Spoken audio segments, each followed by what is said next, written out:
C'est l'unique centrale électrique de Gaza et elle est à l'arrêt depuis mercredi. La cause, une pénurie de carburant qui plonge les Gazaouis dans le noir. Et l'électricité n'est pas la seule ressource qui fait défaut dans l'enclave palestinienne. L'eau potable y est rare, les capacités médicales fragiles et le taux de chômage chez les jeunes est alarmant. 60% d'entre eux n'ont pas d'emploi. Une situation humanitaire qui se dégrade chaque jour. D'après un rapport de l'ONU, la bande de Gaza deviendrait invivable d'ici 2020 si les conditions actuelles n'évoluent pas.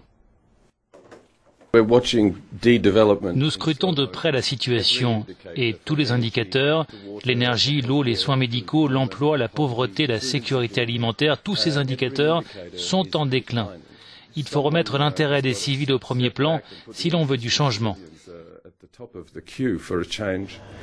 Sous le coup d'un blocus imposé par Israël et l'Égypte, les 2 millions d'habitants entassés dans l'enclave sont les premières victimes de ces restrictions.